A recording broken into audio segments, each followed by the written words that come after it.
You are that man. Ladies and gentlemen, well, look who we have here. Alain Mesa, my brother.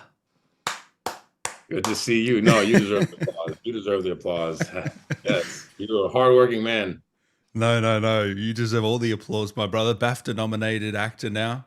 How are you feeling a year or so later after this whirlwind of an experience, Call of Duty? Well, man, like we were just saying off camera a second ago that the last time that we really did an interview was right after, like a day or two after the campaign was released early for Modern Warfare 2. So I was just kind of like walking into everything and excited to see what everybody's reaction was. And then certainly, yeah, man, over a year later, things have really changed for me and for this character. It's just kind of like it's grown and it's become a thing that I can't even stop, and it's crazy how the type of love that Alejandro's getting. I'm overwhelmed, and I'm definitely very grateful and fortunate. Hey guys, if you want to ask a question here today, we're raising some money for Game on Cancer, a great charity here down in Australia. So the link will be, I'll pin the link now for you. Bear with me, guys. So you can ask away, and you might even get a cool little voice note from Alejandro himself. Mm-hmm. So I've just pinned it there. So feel free to donate. We'll get to those very, very shortly. How did you feel, man, when you got that BAFTA nomination? I don't think I've seen a Call of Duty actor ever get one. I don't think that's ever happened. So no, there's actually been it's been a few times. Okay. Okay. So there was one. Kevin Spacey was nominated, I guess, Oh, for it, and then okay. the second one was Barry. So Barry was nominated for the BAFTA for Modern Oh, Warfare. of course. How could I forget? Sorry, Barry. Yeah, sorry, Price. But at the same time, I don't think that he was able to. I don't even think they had like a physical award show that year because of COVID. It was different. So Yeah. yeah, and then I believe that Laura Bailey maybe was nominated for Vanguard. Yeah, but she doesn't count because she's nominated every year, man. I know, yeah, she's Meryl Streeping up. Yeah, she's like Troy Baker. It's like, all right, stop getting nominated for stuff. And then yeah, and of course, I mean, I've honestly, I knew that Barry had been nominated before, and I had never been on any type of world stage or done anything as important as Call of Duty. So not that I was like shooting for any type of award recognition or anything, but I definitely had it in my mind that say, hey, like people are at least going to be able to see me on this world stage enough that is a thing. And I felt the importance of it. And honestly, I always try to give award worthy effort. It's not trying to get the award, but I feel like I always have to give the type of work and energy into my work that I feel is worthy of my own personal award. So when the BAFTA happened, I was like, wow, just completely overwhelmingly grateful. And it was like the big cherry on top. And certainly I mean, in terms of just the craft of an actor, to be recognized by BAFTA was and is my greatest achievement professionally. Who's the first person you tell or call? Oh yeah, of course, mom, Yeah. and my dad. Yeah, my core support, team. And then by then once I put it on Instagram, everybody kind of, they found out pretty quickly. I had enough followers then that it was a thing. So I'm glad. And I went to the show. So I did take mom, and I went. I've never been to the UK, never really been outside of the United States other than like to the Caribbean and Mexico. But I went to London, man, and I knew that Christopher Judge was going to take it. If he didn't take it, I would have felt like, what the hell? Because I was just part of a 6-hour campaign, and he was, this beast. It was a 35-hour campaign. He was talking the whole damn time. Yeah. Tough competition, man. Yeah, no, of course. but to meet him and to meet everybody there and to be nominated and go to the nominees party the night before, it was definitely just a really special experience for sure. What was that night like? Did you get to explore England a bit? I did get to explore. Yeah, I got to explore London as much as I could. Walked around. I mean, I was only there for about 3 days, 3 or 4 days. So it was just kind of a short trip. But fortunately, I had planned out places that I wanted to go eat, places, Piccadilly, places that I wanted to go visit and shop and visit the Globe Theater. Obviously, as an actor, it's sacrilegious if I don't say hi to Shakespeare. And yeah, it was really cool. I was nervous that night, honestly. I was nervous thinking, damn, if I win, which I didn't think, but I was like, the worst case scenario, I do have to make a speech. I So know. when I Yeah. didn't, I was kind of like a little bit relieved. I was like, okay, that's actually I wasn't ready for it. This is too big for me right now. But yeah, again, it was just great to be there and yeah. How long was his speech this time? Did you see the Game Awards speech that he put Oh together? my goodness. Yeah, no, definitely. Yeah, everybody was, I think BAFTA was a little shaky. They were kind of scared to make sure that he didn't go over like, an hour. Uh, But no, he actually delivered a really great speech and it was really concise and to the point. And I guess maybe he had heard, he had a people in his rumbling. life like, hey man, just try and keep it under 15 minutes. So he was really good about that. And again, he said some great things. So for sure. And meeting him was awesome, and being able to take a picture, with the God of War and El Dios de Guerra, that's it was definitely a very a warfare type of year for But sure. dude, I saw you take some photos with some people we've had on this show. I'm pretty sure you were meeting all sorts of people. Yeah, it's different actors in the gaming world. Yeah, so a little bit here and there. Yeah, Definitely that day I got to meet a few people, and also just developers and lots of people who had played the game that were not necessarily an actor of their own game, but were involved in the development of it. So it was definitely really special, really cool. And again, just to be like around the BAFTA statue and I mean that face, the BAFTA gold BAFTA was everywhere. I felt like a kid in a candy store. Like, I can't believe that I'm here. This is great. I just want to be able to meet as many people. I tried to meet Troy Baker, who was there presenting, but I think he dipped out pretty much right after he did his thing. So I didn't get a chance to meet him, but one day, I guess. one day you'll be in a game together, One day mate. we'll be in the game together for sure. Yeah, I Is don't doubt that? it. Do you think that's the pinnacle? Into is that the Oscars of the gaming world? Do you think the BAFTAs or I think so. I mean, here, yeah, I guess I was saying, as an actor, the BAFTA Film Awards is a big deal, and as the yeah? BAFTA TV Awards is a big deal. So there are other game awards. There's obviously the Game Awards. There's the Dice Awards, which is like a developmental thing that I was also part of and nominated for in Oh, were Vegas. you nominated for Dice as well? Well, Nice. kind of, yeah. So the writers of the game and myself were That's nominated for Best Outstanding Achievement in Character. character. Yeah, that was a weird category, but that was cool. Yeah, yeah. But definitely the BAFTA, as an actor, as somebody who really just loves their craft, I believe, yeah. I mean, it's just from what I've told, it's kind of like the Academy Award of video games. So I was very lucky to be there, to be nominated, and I felt like kind of like a Rocky Balboa. Like, you had all these people on the red carpet. You had Christopher Judge, you had Troy Baker, and then you had me, and I was like, people were like, "Who is this big guy?" And unless they played Call of Duty, they may not have known. But certainly, I again was just really grateful to be there. Last time we didn't get to even chat about how you grew up and got into acting.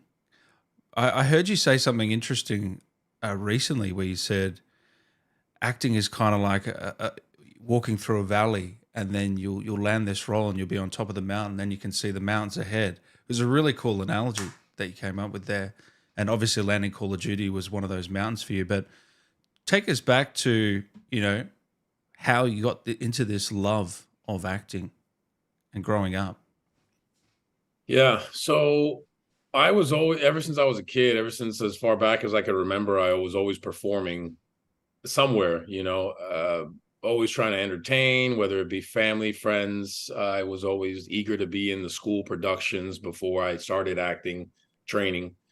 And I started actually going to drama school when I was 9, 10 years old, middle school, in sixth grade. And since then, I kind of very quickly found out that, hey, I love doing this, and learning more about the technique of doing it as opposed to just doing it for fun. So I went to a conservatory type high school that was strictly for performing arts. And then I graduated with a degree and a bachelor of theater. And I always knew I wanted to come out here. So fortunately, I've been very blessed to know that I've wanted to be an actor and have been an actor since as far back as I could remember. But you weren't always this big, man. Tell me, were I you? wasn't always this, I wasn't always this big. No, and that's the thing. Many years before I ever started lifting weights or anything like that, I was acting for many years before that on stage. However, I was always, aside from being a fan of really great films, I was also a fan of action films as a kid. I mean, I grew up in the 90s, so watching Terminator? Stallone. What's that? Terminator? Oh my good. Yeah, well, Terminator was a little bit before my time, but the Terminator 2 by then, Mm. I was like really small when it came out, but it was just obviously that. Demolition Man it's a favorite Yeah, of mine. classic. Definitely Van Damme. I was a huge fan of it. So I idolized these action stars without really knowing that, hey, I wanted to eventually grow up and kind of look like them. So I think maybe that has something unconsciously to do with why I started to lift weights when I was like 13, 14. Would you start And then? Is that when you started lifting? I started lifting. Yeah, I've been lifting weights for like 20 years plus. Yeah. Damn. How many times a week? Have you stayed pretty strict over the years or? Yeah. I mean, sometimes I'll gain a little bit of weight here and there, but usually that's just something that you can, just basically eat less and move more. And that's going to, that'll be gone. But yep, lifting weights, gaining muscle. Yeah, I pretty much lift weights. I try to do it every day. Yeah. Because I know you're a croquette fan, right? Um, No. no, no. Well, the food. Oh, oh my goodness. Yes. Yes, I got you. So specifically, yeah, Cuban. Yeah, Yeah, I'm Cuban American, so Cuban croquetas are croqueta. very. Sorry. Yeah, yeah, yeah. Yeah, it's a croquette. Yeah, it's a croquette. Uh, and in Miami, they're like a really big thing for sure.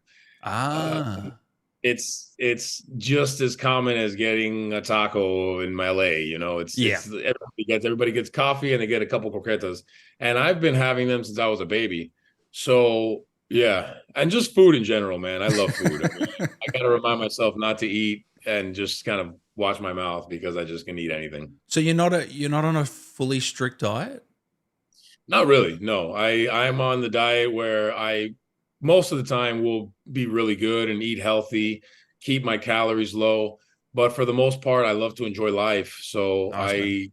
I have no problem having a bit of a dad bod, if that's what people call it. Okay, I gotta eat, man. I gotta eat. I love food, dude. Sorry.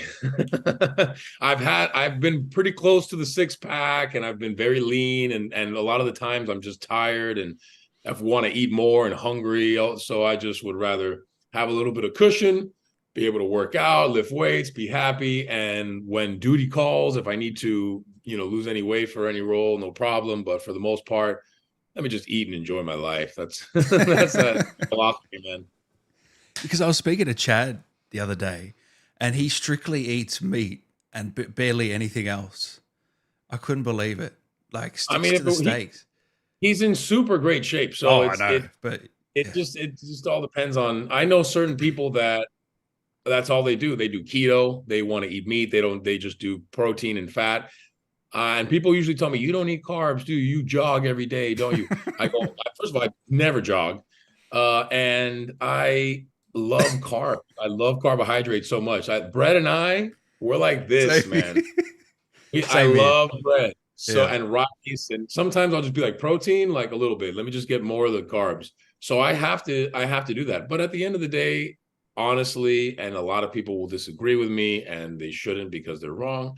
At the end of the day, it's calories in, calories out when it comes to losing fat and gaining muscle. It's really just about the calories. I mean, you don't want to have only Oreos, but at this, essentially, if you eat a Snickers bar a day and you eat, healthily the rest of the day, well, that's just about 250 calories or so. It's not gonna ruin anything, Just walk a little bit more and you'll be fine.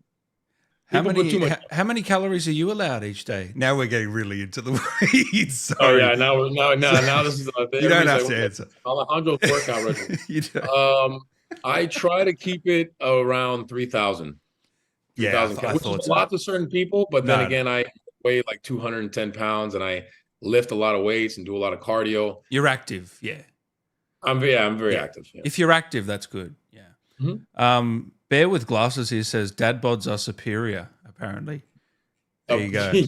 Yeah, yeah. I'm glad you think so. Thank you. But you don't have a dad bod, so I don't know what. Yeah. So did you end up playing Modern Warfare 2 in the end? I know you're not a big gamer, but did you end up picking up the game at all and giving it a crack? Of course, yeah, no. Yeah. Modern Warfare 2, I definitely played. I played it campaign's early release. I actually had COVID when the campaign was released early. So, and although I felt somewhat okay, I was at home. So I was like, okay, well, perfect. I told the producers definitely I have COVID. So send me this code for the love of God. So I played it and every once in a while, honestly, I'll go back and I'll play some of the at least one or two of the missions, just to get a kick out of it. But the ones that you're in, I'm sure. Oh yeah, of course. Yeah, definitely. Yeah, hell yeah. The border mission, yeah, of course. And are you good at it? Are you can you hold your own these days or what? Is it on No, recruit difficulty? it's on recruit, and sometimes I'm like, God, I wish there was something less than recruit. There was there was like something much different because yeah, it's tough for me, and certain levels will be easier than others. Anything from the helicopters I like doing. Oh, where Drop. you're overpowered. Yeah. Hell yeah, bomb everything. It's great, but Yeah. for the most part, I have issues aiming, and I Yeah. have issues playing, and I get a lot of requests saying, "Hey, you should play. You should do something on Twitch or play Warzone with your fans." But my fans would get tired of me. They wouldn't want me on their team. They go, "No, we want Alejandro, just not the real guy. We just want the skin of the character. We'll give it to somebody else, but please stop playing with us." And I don't blame them. So there's professional players out there. These guys are 15 and they're assassins. You've got some cool skins, by the way.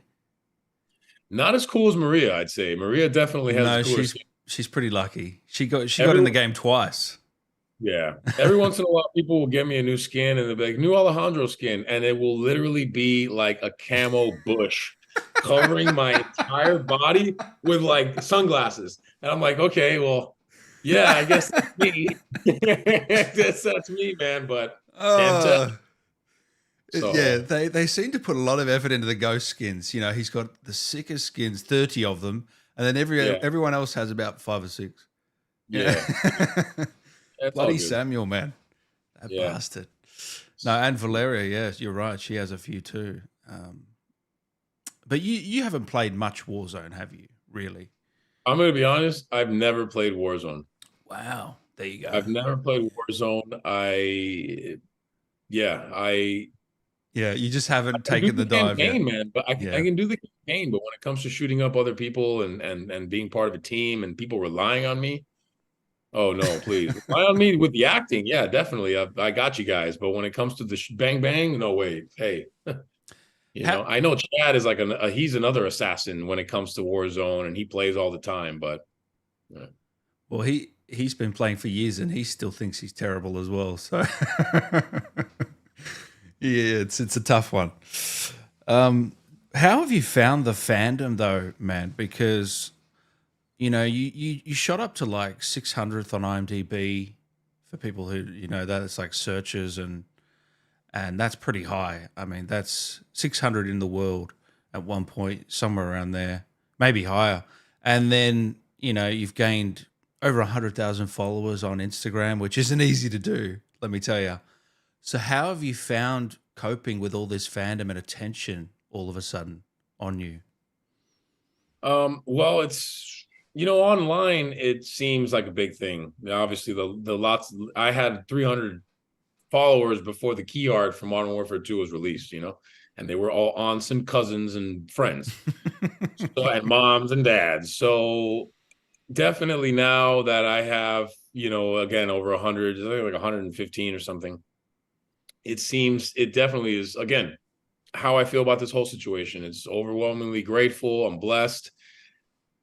Really happy when I get, messages, artwork that people have sent. I know that I don't know if we had talked about it then. I don't know if people had even begun to do artwork the last time we did an interview, but by Oh now man. people have sent me such crazy things, amazing works. Oh I mean, there's somebody who she tagged me in a story of hers where she got, man, and it looks perfect, a tattoo of Alejandro, and it's like damn, that's sick. and it looks insane. I mean, I think I have it on my stories somewhere in one of the highlights, and it looks insane. And she definitely went to a great artist for that.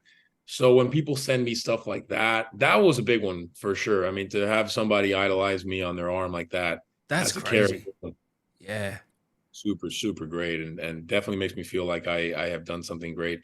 And even and then outside of social media, it's great to be stopped by fans, which happens, honestly, it happens on a weekly basis. Yesterday I was at Wow. outside of Universal Studios, and they have City Walk, which has a lot of restaurants and bars and shops, and I was just there sitting at a restaurant and having, a beer.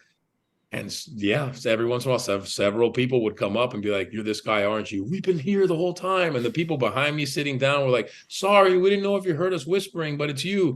They wanted to take a picture, and so that's obviously really, I'm humbling that they want me to do that, of course, because 2 years ago or even a year ago, to think that that would happen off of a video game, especially, was definitely not something I was thinking about.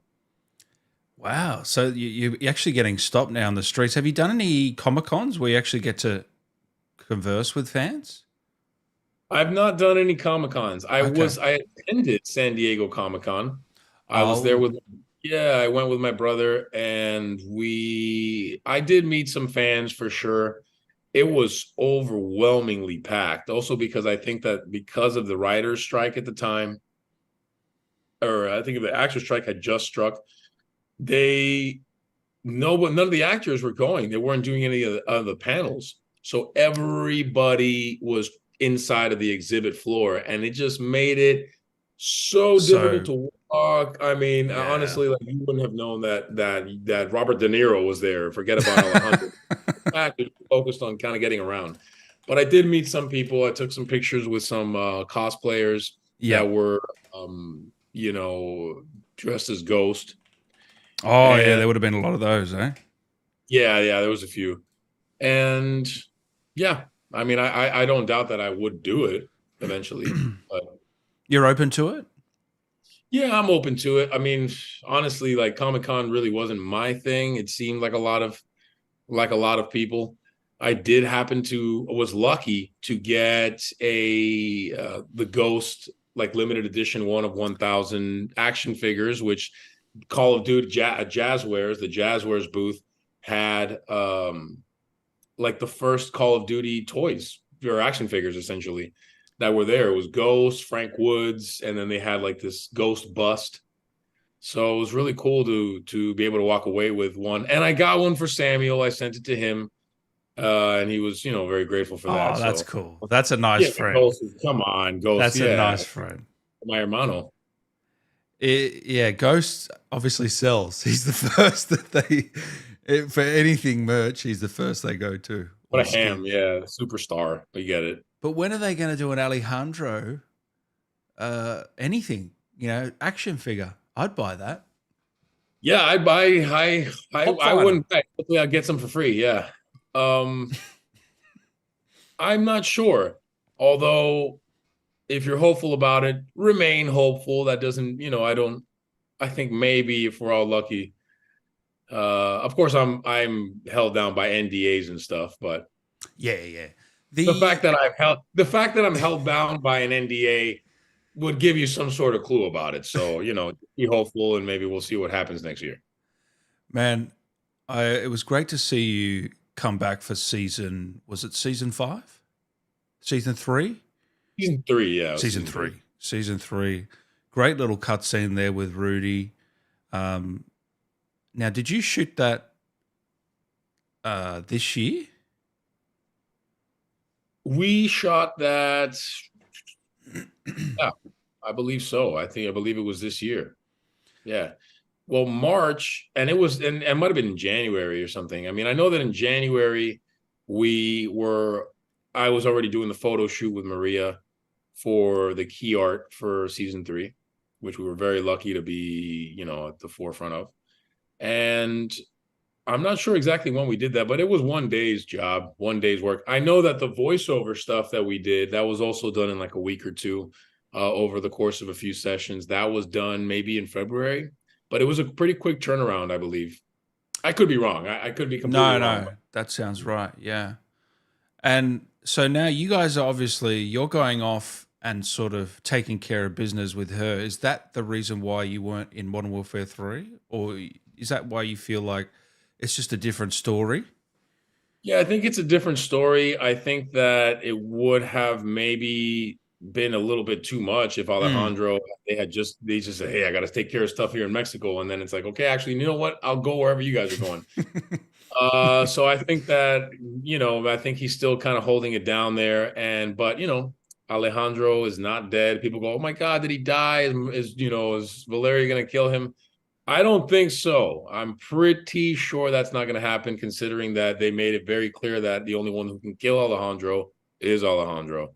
So I haven't killed myself, people. Relax. I don't plan on it. I would like to join again the Modern Warfare series. And, I think that given what we were just talking about the following, yeah, there's a lot of fans and players that would like to see that as well.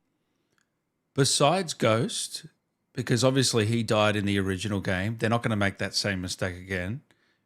I think you're the strongest chance of not dying. I cannot imagine you go. I think you're in a good place at the moment. I don't want to put the jinx on you.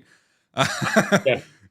I don't either, but I believe so. I believe not because it's me, but just because of the He's a character. badass man. He's not That's what I'm dying. saying. Yeah. It's really the character that Brian wrote and Jeff, I don't think that character is gonna go anywhere for Even if sure. he got shot, he'll just wipe it off. I mean, Yeah, just well, that's what I mean, and I don't know if you remember, but when I've said this several times and over different interviews that I played Alejandro like the spirit of an Aztec, a warrior, So yeah, if you're yeah. possessed by a crazy spirit like that, you need to check 3 or 4 times when you kill Alejandro because he's just gonna come right back at you, man. So I have that feeling that he's definitely unkillable for sure. I am worried about Rudy though.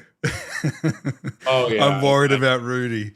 He's a legend. I yeah, can't. Oh, that I'd shed a tear if he was to yeah, meet his demise. yeah, definitely.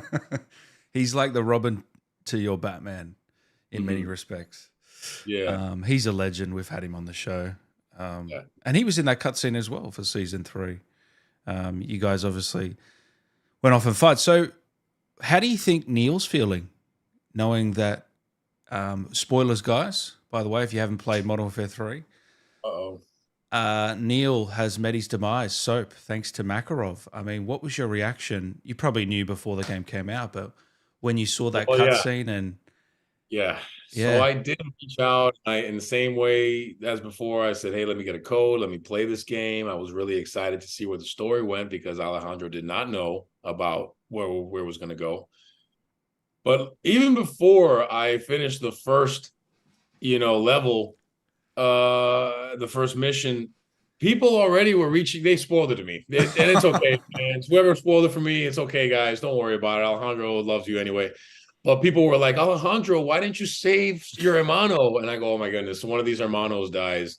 And then eventually somebody let me know for sure. So I knew that was going to be the end. However, I still wanted to see how it all kind of played out. I wanted to see, all of my fellow actors' performances. And I just wanted to see how it all happened at the end, even if that was the eventual outcome.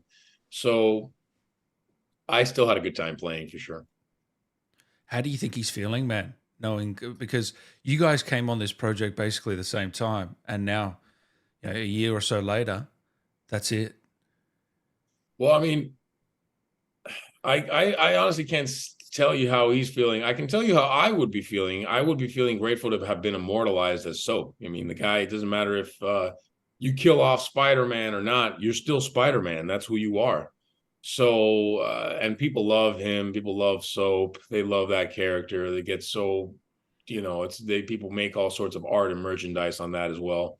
And he's also on, I know Neil the actor's on Loki. He's on the show. So he's doing his thing. And I'm really, really happy for him that he's excelling on screen as well. Yeah. So he should be happy. Neil, I know, be Yeah, you happy. got to be grateful, don't you? Take an Yeah. ass. I guess it's just one of those things where, when he's going to die and then you see everyone else still alive, you kind of have that FOMO. I mean, maybe that would just be me. Yeah. But yeah, it is I mean, sad. yeah. I mean, look, Alejandro's not dead, and he FOMO'd. he had the fear, and he missed out. So, it's Yeah, you okay. had Yeah, FOMO for another reason. Yeah. yeah, it's all good. And what do you think of Makarov, mate? Do you think you can take this bastard down or what? Yeah, I thought I haven't met the actor Julian, but Yep. I thought he did a great job for sure. And it's man, you're playing the Joker. So he definitely put forth as much as he could at the moment. It definitely was a great performance. I know a lot of people like it, and I would love to get in there with Makarov for sure. I think Alejandro and Makarov. Also, I think Alejandro has a lot of unfinished business with Graves, and that's who he Yes. really wants to get Yes. in and just completely tear up. That's aside from Valeria, Graves is now his American Joker. So I'm curious to see where that will go. And again, hopefully they'll call back Alejandro and say, hey man, the 141 needs you this time around to fight Makarov. And I think that will be, kind of like the That'd be boys are sick. down. Yeah. Yeah. The thing is, there's all these pieces at play, like Valeria and Graves. They're kind of characters that I feel like they could swing them a little bit. They kind of could make them not good, but they're kind of anti-hero territory because the fans love those two so much that they might write them in a way in that direction. You see what I'm saying? Yeah. Whereas Makarov's a pure blood villain.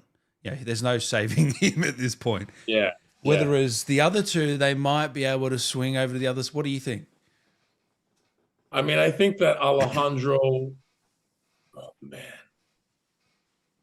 that's a good question. Honestly, I don't know how Alejandro would feel about having to work with either of them. I think that seeing the bigger picture, if he felt like it was absolutely necessary to save a huge amount of people, to save a country, to stop a missile, I think that he would, but in the back of he would definitely be very careful. He would not trust either of them at all. And and yeah, I'm just curious. That's something that is for maybe Brian Bloom to think about on when he Yeah. wants to write the fourth one. So last time I asked you about the backstory of Valeria and Alejandro, and because the game hadn't come out, we kind of danced around it. But how much went into that backstory? Did you guys talk about it? What? How much do you think about those sort of things?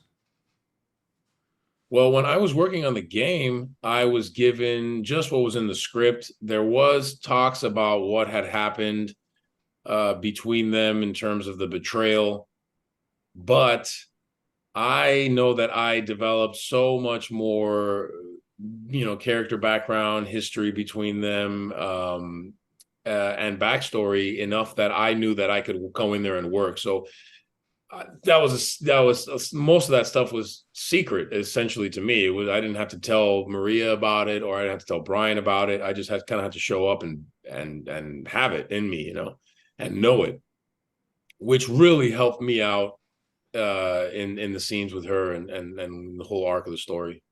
It wasn't romance, was it? It was a relationship that broke apart. But no one knows if what kind of relationship is that right?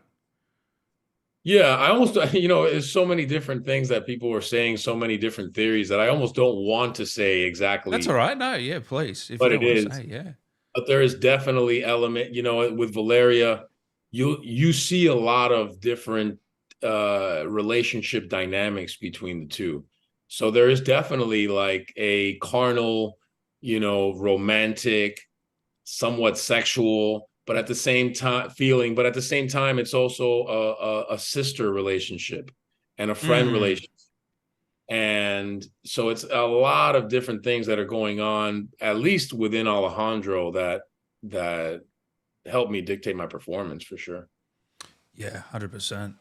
Let's check out some of these questions that these lovely people have been donating. Thank you guys for donating, by the way. Anonymous says, great work, $15. Thank you very much. We appreciate that. Elizabeth, Alain, Maria, Samuel, Neil, Streamerly signing when? Thank you for the 15, Elizabeth. I appreciate it. When's the next Streamerly, man? I know you've had a lot of fun doing those. I'm going to be doing a Streamily signing really soon. I actually just reached out to Streamily. I'm going to bring back some of the images that people like the most. And I'm also going to have a few other, like 3 or 4 options of other things if people want that as well, or they want to, try something new. But I'm planning, hopefully, Streamily, I hope you're listening. I want to do one maybe like the second week of December before the holidays. They are listening because they actually reached out to me to work with me on a few things. So who knows? Down the line, we might do something. Neon, Alain, I love your work. Congratulations on Musashi Miyamoto. Excellent work. If it's possible, I'd like to hear. Okay, I don't. That is in Spanish, so let me send that to you.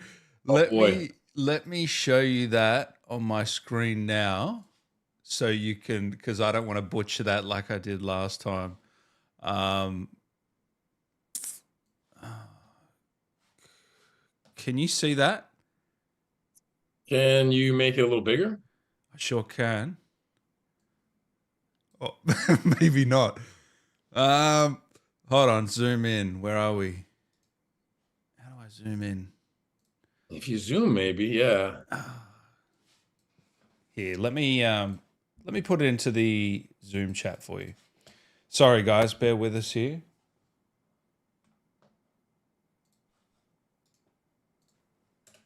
Did you get that on the Zoom chat? Hay 3 cosas que no se pueden ocultar, el sol, la luna y la verdad. Ok. Hay 3 cosas que no se pueden ocultar, el sol, la luna y la verdad. Man, that's one of the greatest voices I've ever heard in my life. Thanks for your donation. Damn, that never gets old. Hey, what is that? What is that role? You're in Bleach, is it? The anime? That's a big role, man. Congratulations Yeah, on that. so Yeah. so yeah, thanks, man. So Bleach, I basically the last actor, Jameson Price, who voiced that character, but his name is Chad. He stepped down right. I think it was like the week after or before Modern Warfare 2 came out. And I had worked with the studio that dubs that anime and dubs a bunch of animes before. And they asked me to audition and kind of just offered me the role afterwards. I didn't know it had a big following. Honestly, I was like, "Oh, cool! I get to do this. I get to do this anime, from now on." And that's it. And apparently, it does have a huge following Yeah. among anime fans. Bleach is a big thing, and a lot of stuff from Viz Media. So I'm blessed. Yeah, I get to kind of play Chad now on anything that they require me to do. Moving forward in that franchise. moving forward, yeah, in the franchise. So now I'm officially like the Chad Of the English dub. Yeah. of the English dub, yeah, of Bleach. What's the character? I haven't seen the show. Is he a bit of a badass as well, or? He's super badass, yeah, Yeah. and he's a he's another really wise, deep voice sounding guy. And what's funny about Chad is when they sent me the audition, they said this character is, one of the main supporting cast. He's a really good friend of the main character Ichigo, and he has a deep voice. Or no, they told me they didn't say anything about the deep voice. They said he's 17. I go, 17? Okay. So I read the thing as in my best 17. They didn't give me any other specs. I read it in my best 17-year-old voice, which sounded deep. And, It sounded and I was like, and hit I was like, puberty man, that early. doesn't sound like, yeah, I was like, that doesn't sound like a 17-year-old. Then I sent it in, and then I got a request to send another audition. They go, no, we want the voice really deep. And then like this is what the last guy sounded like. And then the last guy, Jameson Price, he had a really deep voice. It was like in the bowels of his gut. And I was like, wait a minute, you guys want me to do that? So I play this character and I play him with with a deeper voice essentially than Alejandro, but he's 17. He's 17 years old and he's like huge and jacked. I mean, the character looks like he's 40 years old, but whatever. So do that voice one more time for us. It's like this. He's very inquisitive and he's always wondering what to do. And he just speaks right down here, really cool. I That's pretty noticed much. that you come up for that voice. Yeah, I know. Yeah. I got to do something. Yeah, well, a Yeah. lot of times voice actors will do some crazy stuff in the room, and Yeah. have to do what I can. Yeah, but it's definitely a big, strong voice from down here. Always kind of wise, thinking, what's going on. Similar to this new voice that I dubbed for Onimusha. Which is what he was talking about. I played a very famous samurai. And Musashi, and it was also the same studio Oh, that. have I got it confused? Is that something else? Oh, sorry. Yeah. Yeah. So So what was that one for? Onimusha is um, it's actually an 8 episode series. So it Ah. just came out on Netflix, I'd say about 2 weeks ago.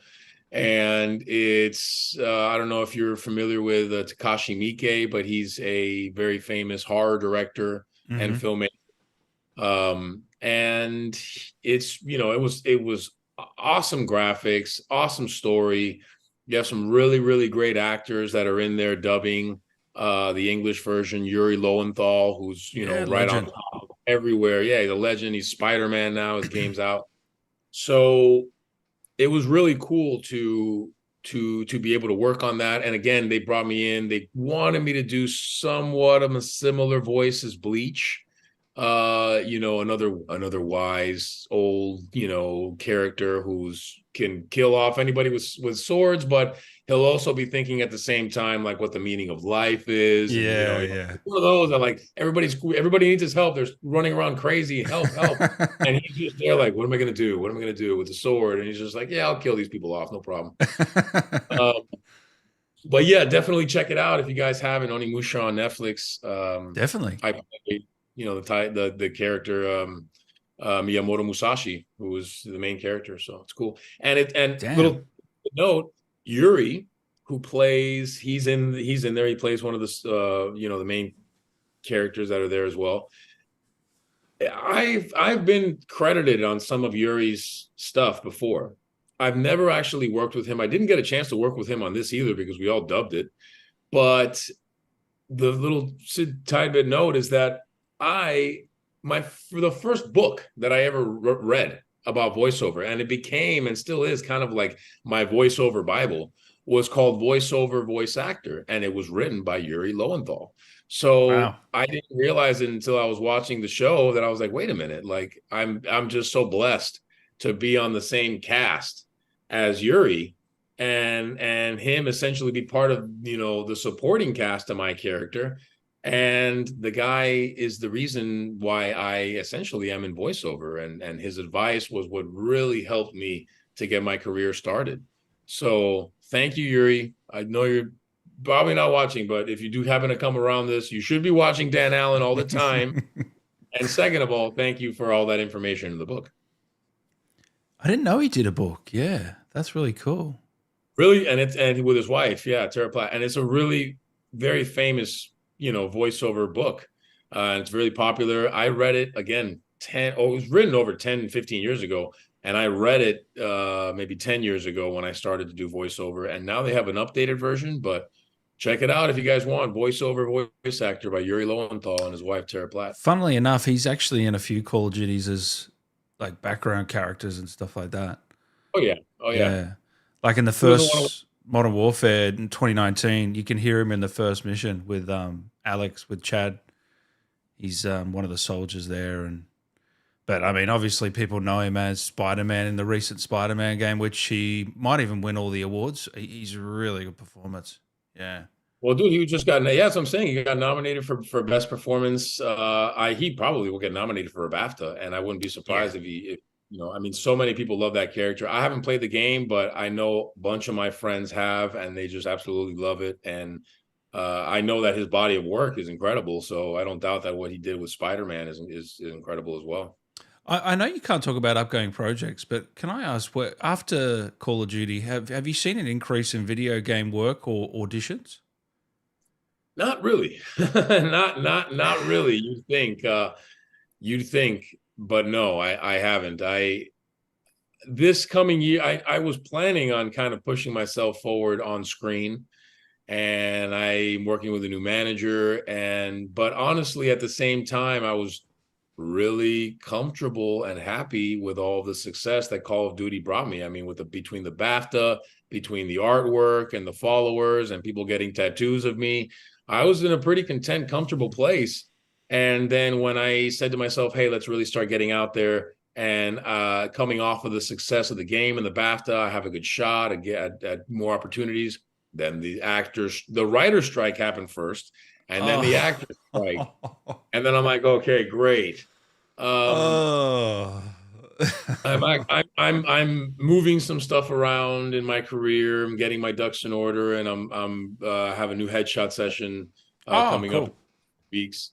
So definitely 2024 is starting strong, and not that I'm going to be taking away time from my voiceover stuff because I still plan on continuing that, but you're going to see me on a series definitely soon, man. That's I'm going to be on a series, and I know it.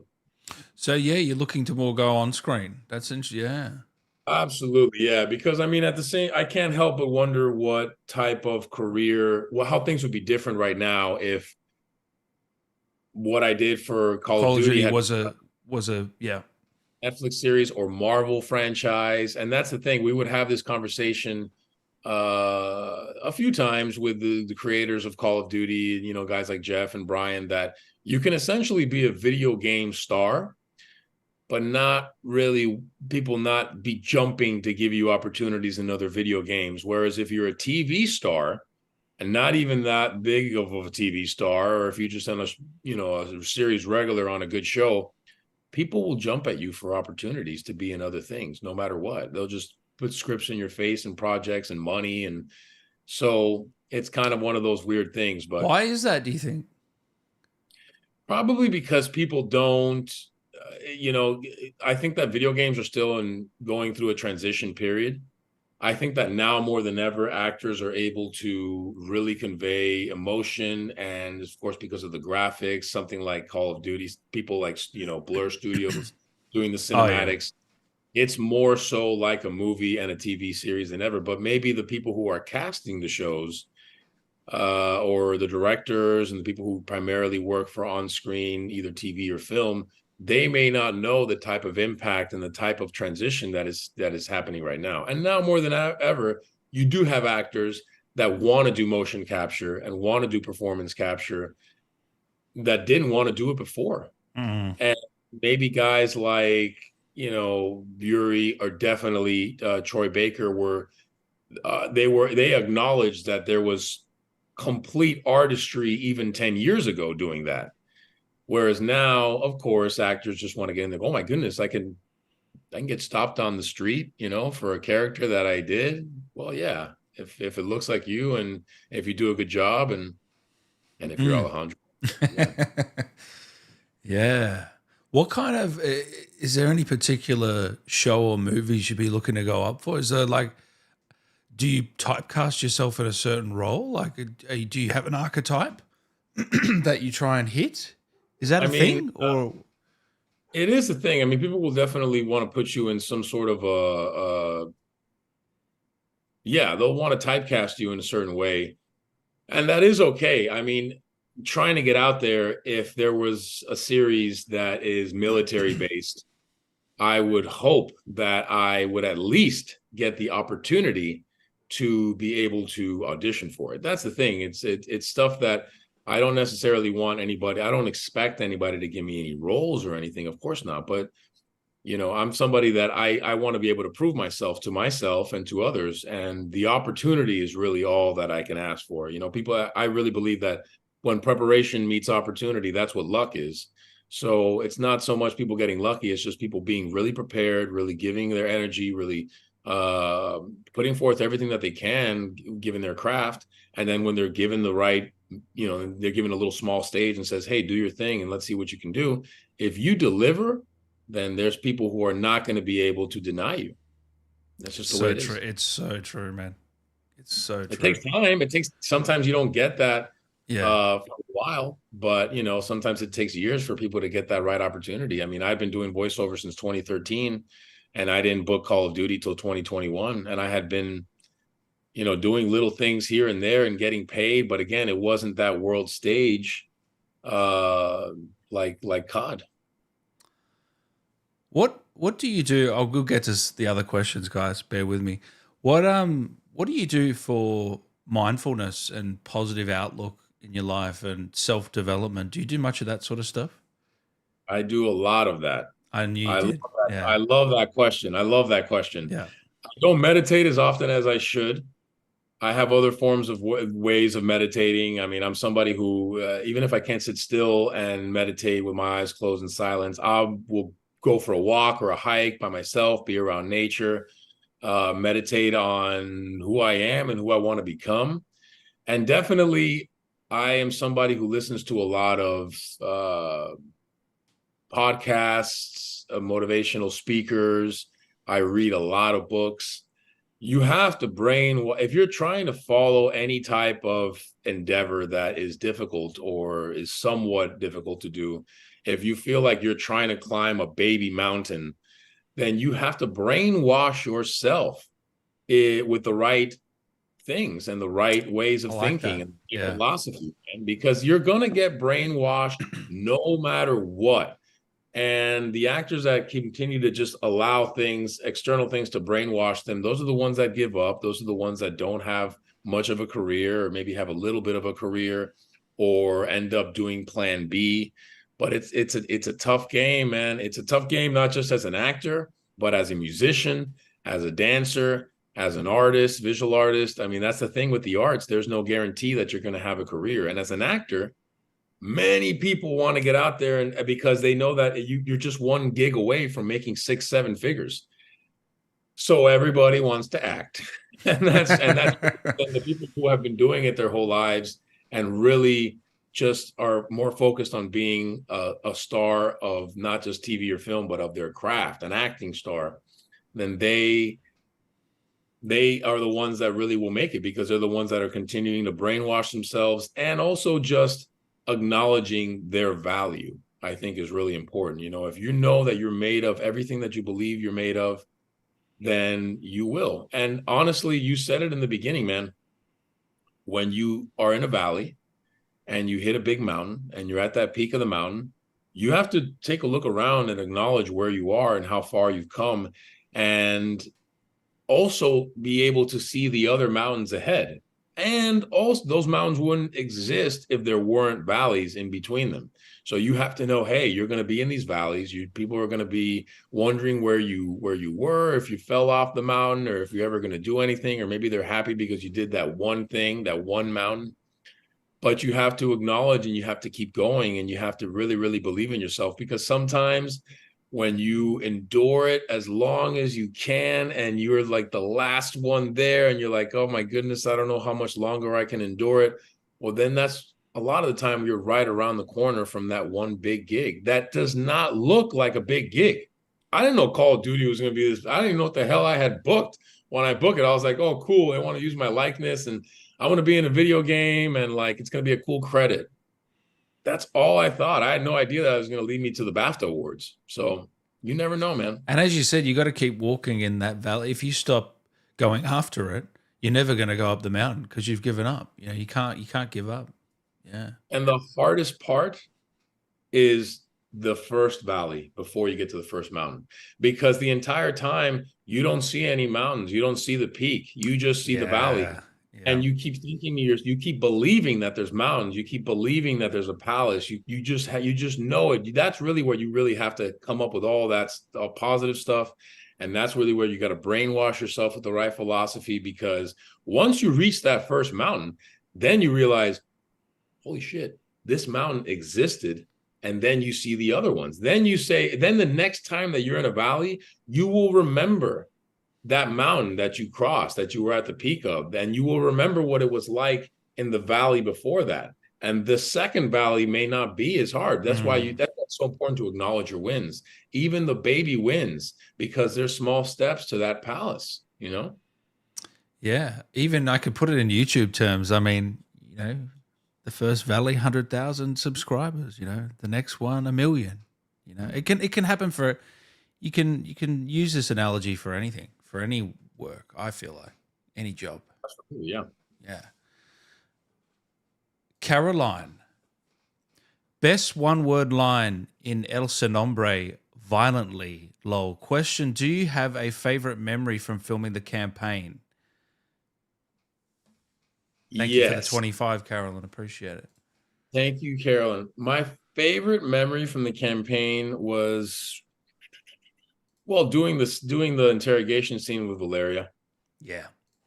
I came prepared every day, but I was really prepared that day. I was hot, man. And I was just like on fire, and she was on fire. And there was a lot of candela, a lot of fuego. And man, we were just at it, you know, and it felt great. You're feeling it.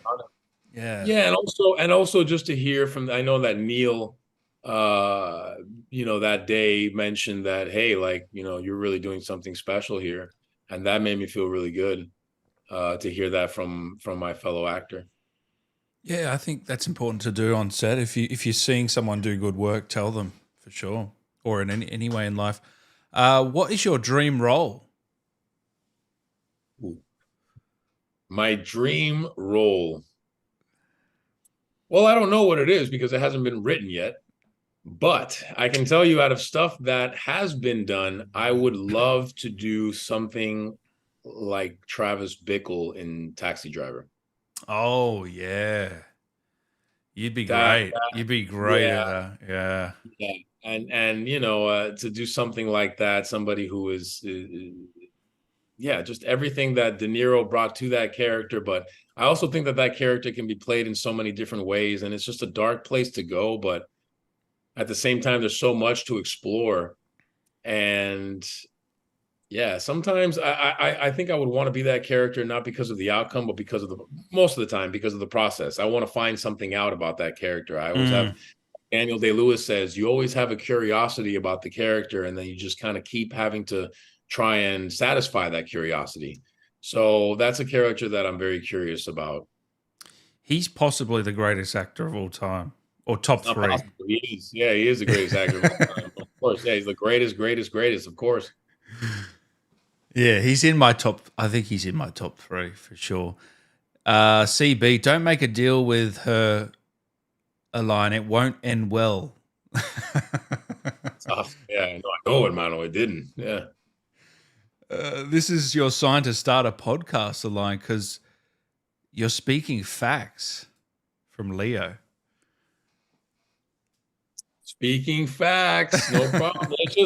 It's just my truth, man. You know, that's what I believe. And again, I think a lot of the times that I say things that sound like they're very wise, It's not me saying it. It's recycled information that has been around for ages, and it's just recycled by many different speakers, many different authors.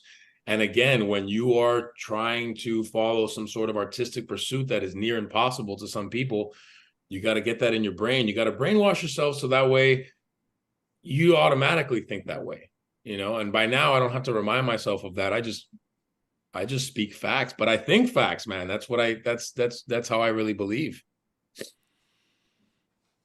All right, guys, we're going to react. I'm going to pull up some images here, and you're going to tell me just this quick story about an image that I'll pull up. And yeah. So talk to us through this one, mate.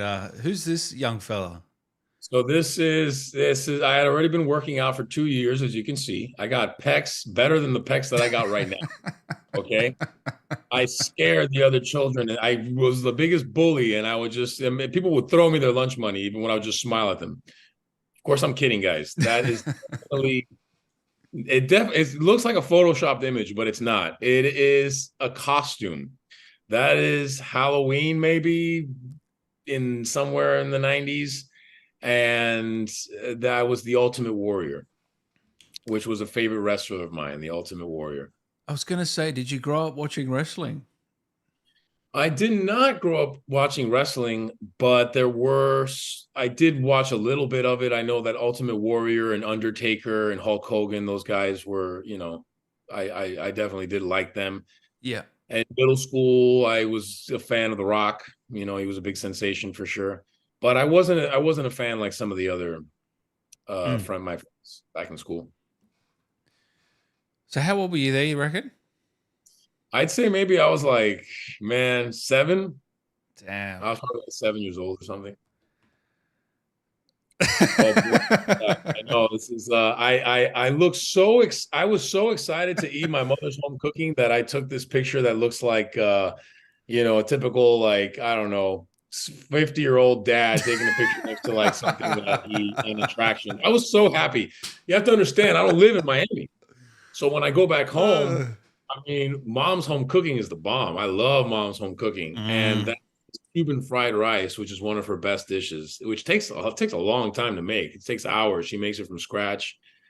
Cuban fried rice. What's the difference between Cuban and normal fried? What are we adding? Spices? So I think that Cuban fried rice is just jam-packed with so much meat, shrimp. It's like a little bit of rice with just a lot of shrimp and steak and chicken, and it's just Cuban people that just put everything in there and just add a little bit of rice. It's really tasty, and for sure you can get it at Cuban restaurants in Miami, but then again, mom's home cooking has me taking pictures like that. So yeah. So this is, do you have anything else with this, or is it just that on the plate? Yeah, you just have that with some bread. That's one of those. It's like another big dish is arroz con pollo, rice and chicken. That's another one of my favorite that my mom makes, and that's another one that you just have it with bread. And I mean, there's so much protein in there. I don't know if you can tell, but there's more shrimps in there than there are in like a shrimp platter. So definitely it's good meal. And is there dessert? What's for dessert usually in a Cuban household? Usually people, if you're having like a traditional Cuban dessert, you'll have like flan, which is, egg custard is really good. Egg custard, okay. Yeah. It's really good. Yeah, it's like a really good sweet, very, very, it's made with caramel, very sweet. Yeah. And I know that there's other Latin countries that make flan as well. Mexicans make flan. But that's a big one for sure. Dude, I don't know how you did this, man. I can't. Oh my goodness. I can't bring myself to do this. Yeah. That's crazy, man.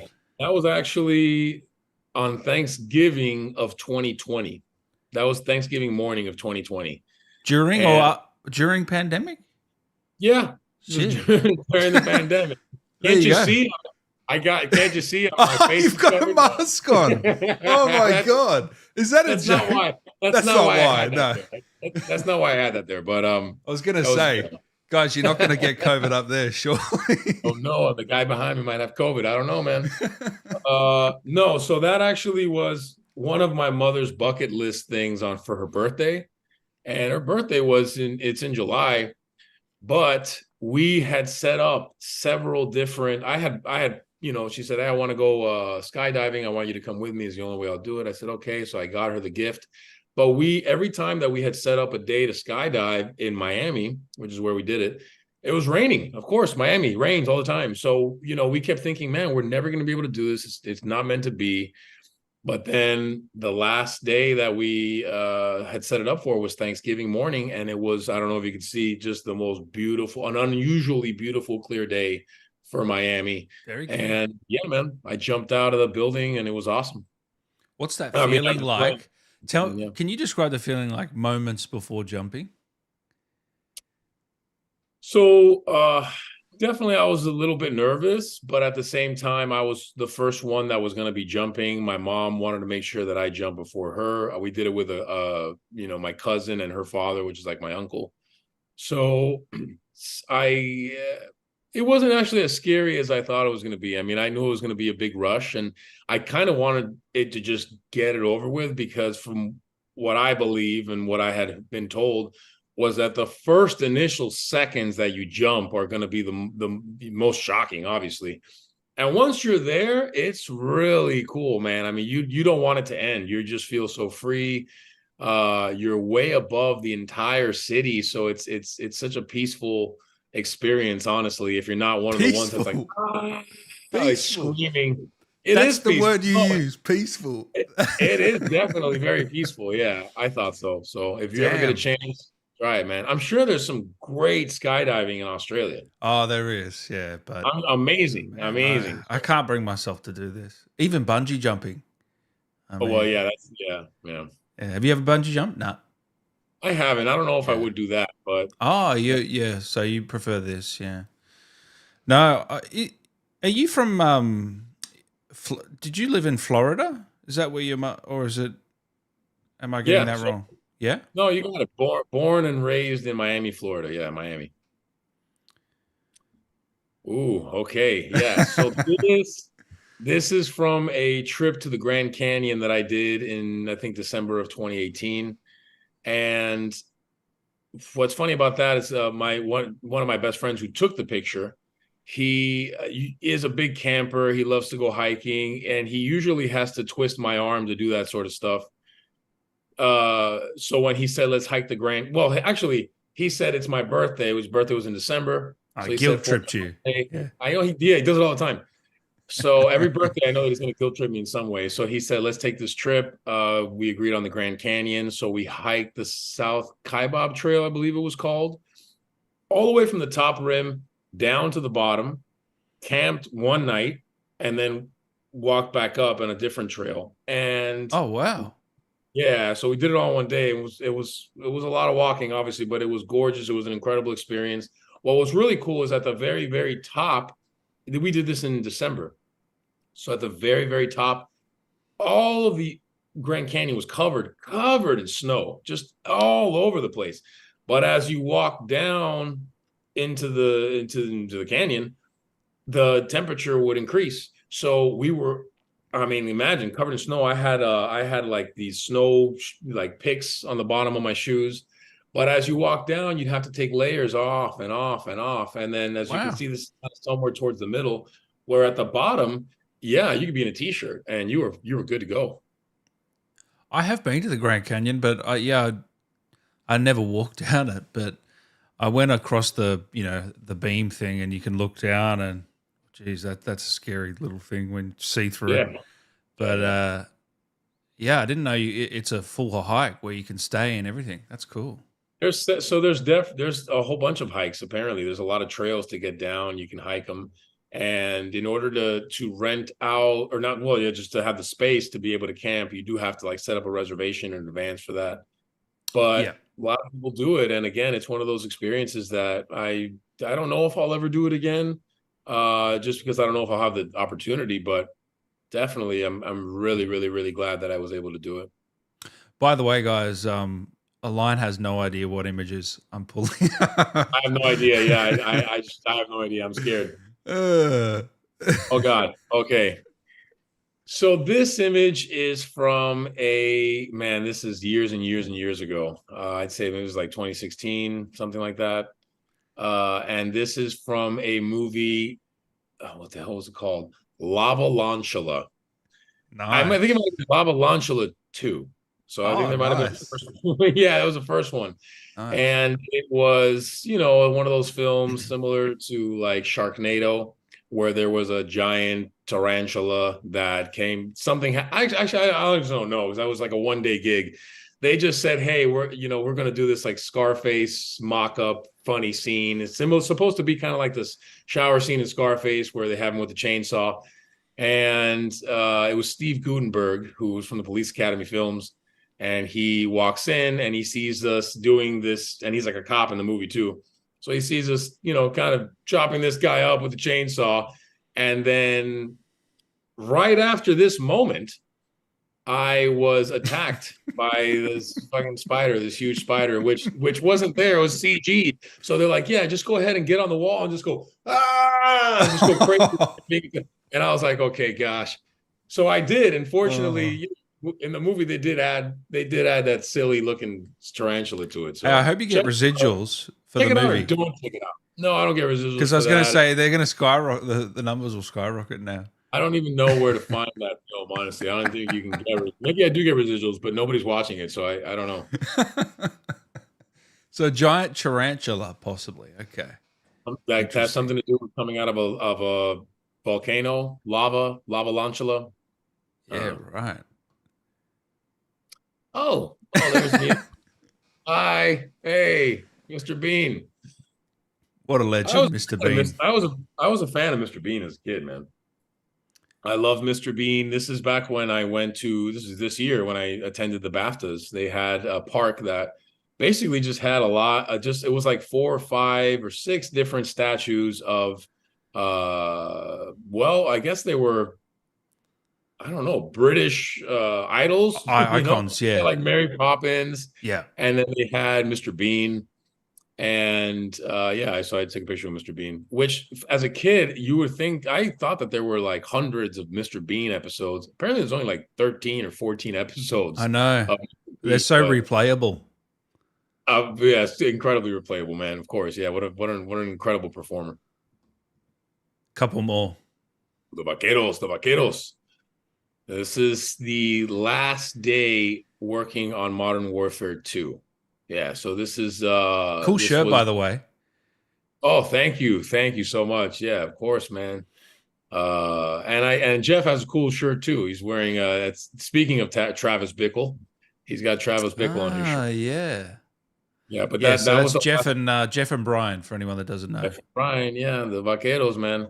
So that was the last day that I had done working some voiceover, and that was at the Infinity Ward studio. Actually, you familiar with Letterboxd? I am. Yes. He told me about it. Oh, did he? Yeah, because I follow him on it. Jeff who told me about it. Yeah, Yeah, and they're on it. I follow him to get all my movie recommendations because he's got good taste. Yeah. Yeah. And last one. Ooh. Yeah. This picture was taken when we did the live action trailer. And this was done like at the end of the day, I think. They said, hey, come around. We want you to take this picture. So they kind of put us in there and got us in the position. And we took it. I took a picture of the screen, and that's what I posted on IG, which that picture was the one that blew up because from my understanding, this was like it was for internal use by Infinity Ward. I think that this picture was, when you play Modern Warfare 2 at the end of the game, it says, thanks for playing. And there's like a picture of us. That's I it. think that they made that based off of this, You're but this 100% actually wasn't used. So I shared it online, and it kind of, like everything online that we share, it just kind of gets circulated and ends up on TikTok. Something I'm sure a lot from today's chat will end up on TikTok I know, somehow. yeah, I know. Yeah, different edits and stuff. Yeah, and pookie I edits. swear I saw you with a Santa hat and something, unless you did that. I no, actually, you know what? I did that. Oh, I did that okay, okay, last good. year. That was me who put that, and I did that so that people would donate some toys. I love to donate toys every year for the holidays, so I posted there, so in hopes that they would remind themselves and say, "Oh my goodness, I remember Alejandro's stupid hat. Let me donate a toy." So yeah, maybe Uh, this year, but people put me in all sorts of weird hats and things, and yeah, so how do you take. find the really, how do I say this? The very interesting art. You probably get what I'm saying. Oh yeah, Yeah. How is that? That must be a bizarre thing to see that for yourself, yeah, you know? yeah. It's definitely there's all sorts of weird art. It's really great art though. It's That's too even it's stuff very that detailed. That's the it's problem. so It's too detailed. It's detailed. scarily detailed. Yeah, it's scarily detailed. There is Uh, like R rated is not even it's NC nah. 17 rated, X rated stuff of Alejandro and but really talented artists out there. I'm just that's what they want to. If That's the that's what they art that want to they do, want to yeah. make. Go What ahead. you want Yeah. to do, hey, go for it. Um, yeah, honestly, like it's just I'm humbled even with that stuff. Even if people were making art that was making fun of me, I'm like, you know what? Like, what's the alternative? Like to have no art at all, to have nothing, and then have I'd rather have this role and this character and this job and this following, and people make art about whatever, then still be working some job that I didn't want, not acting, and then not nobody making these silly Exactly. edits. Yeah. But if they made it PG, you could probably share it. Just so you know, guys. There's a lot of art that I can't share. There's a There's lot so of much art you just can't share. so much art that I cannot share, and I do see it. And you get a kick out of it, guys. So in a weird way, yeah, keep it coming. But some of it, yeah, no, but some of it actually does go big on Twitter because obviously you can share whatever over there. So just you can't share it, I guess. And I don't know if Activision would want me to, but I mean, No. I can, yeah. Before we wrap up, I do want to know. I want you to give me a few of your favorite films of all time because I know you're a big movie buff, and I want to hear. Give us a few because I'm in the mood for some movies this Okay, Christmas. so definitely Goodfellas. I love Goodfellas. One of my favorite films. Whiplash. I know we talked about that last time. Whiplash is a movie that I absolutely love. Um, There Will Be Blood. I love that movie so much. I love There Will Be Blood. I love Daniel Day-Lewis. If I had to mention one more Daniel Day-Lewis performance that I think you guys should see, um, man, In the Name of the Father is a really great film. I haven't seen In that. Yeah. Name of the Father, man, it's from the 90s, and it's incredible. And let me see another film.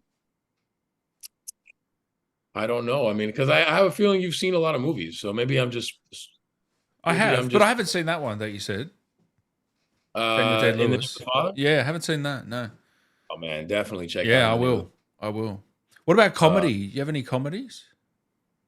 comedy. I'm an old school guy, so one of my favorite comedies is Some Like It Hot, which is an old film starring Marilyn Yeah. Curtis and Jack Lemmon, who is just Jack Lemmon steals the movie for me. His performance was so incredible in that. Dude, you're not the Uh, first person that said that. yeah, That always comes up, that film, when comedy comes up. yeah, Yeah. big time classic movie, and yeah, I mean, I grew up in the 90s again, and in the 90s, you had a lot of really good comedy films, a lot of good Mm. comedy franchises. You had Austin Powers, you had Ace Ventura, you had what was this other one? American Pie, the American Pie films. So you had a lot of stuff that was coming out back then that was just really good and funny. But definitely, if you want to go old school and OG and very classic comedy, oh yeah, you got it. Some Like It Hot, man. And what are you watching at the moment? Any TV shows? I Not any TV shows. I just saw this film yesterday, Tick Tick Boom, with With Andrew Andrew Garfield. Garfield. Yeah. Great film, yeah, and it just very similar to Whiplash. It is really good film for an up and coming aspiring artist to see. Somebody, if you feel like you've just been giving it your all and you just keep getting knocked down on the ground, and you need something to help you remind you that you're, of value and that you need to stay in it, and Yeah. that things are not only going to look better, but like your destiny is going to happen. You watch that film for sure, and it'll do that. And then last one here from Anonymous. What can you share any of your tattoos with us, Alain? I've already shared the tattoos. Oh, there you go. I've shared. Yeah, you got to just go on TikTok and look up Alain Mesa tattoos. You'll see them. I Oh, don't have very nice. many, Oh, okay. but yeah, Yeah. they're on my arms anyway. I got a long sleeve shirt No, on. no, So. you don't have to. You don't have to show us. I'm Don't start worry. I'm flexing not going to over make here. you show us, man. Yeah, and You're I'm all stripping good. over here. You're all Like, good, wait a minute, bro. what's going on? Let me stop this. Let me stop this. Yeah, Yeah, take off your shirt and show us. No, yeah, all yeah. good, brother. Yeah, look it up on TikTok. Yeah, you've only got them on your arms, right? I got Yeah, them just on my arms for sure. And and I then don't know if I'm. more coming Hmm? or not? Maybe, yeah, maybe, Maybe. but I mean that's the thing when you get a tattoo. First of all, I want to excel a little bit more on screen, make my name so that way when I show up to these auditions, I'm not just like the tattooed man from from Ray Bradbury's books. But I am definitely probably going to get something, but nothing too crazy. Not like Ben Affleck's back tattoo or anything like that. Uh yeah. Yeah, I saw that the other day. I couldn't believe he had that. That's Dude, crazy. well, he's Ben Affleck, so he can do whatever the hell he wants right now. True, but I don't man, think yeah, J Lo likes it. I've heard that J Lo was like, I don't like this tattoo, but it's all across his back. yeah, damn. Surely that would hurt. I don't know. Honestly, my longest tattoos, which is a tattoo, I'm sure you can see it on TikTok. It's of a lion, and it's got all this stuff on the right arm. It was like a 10-hour day, Damn. and with certain breaks, but I'm gonna be honest. There were times in the middle of the tattoo, several times, I was so tired, I fell asleep. I fell asleep while they were tattooing me, man. I had barely any sleep. And here's the thing, a little tidbit. When I got that tattoo, I had Uh, I was working an overnight job. So the night before I worked up until like about 7 a.m. The tattoo appointment was like at 11.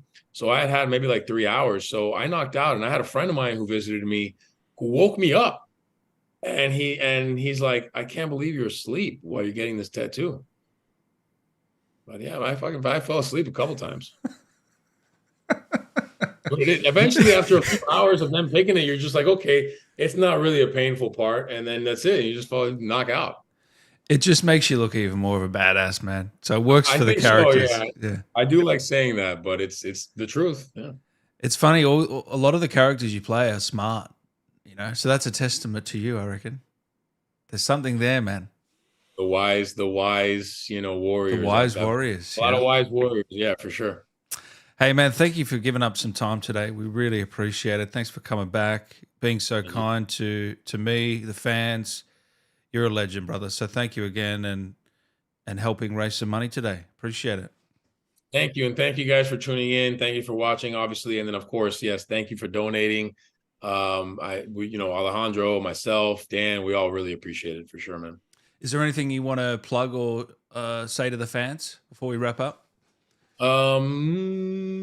Definitely, yeah. I mean, if you're interested in the Streamily signings, I'm going to be doing one very soon. I'm not sure when, but I'm going to be definitely getting those details wrapped up this week.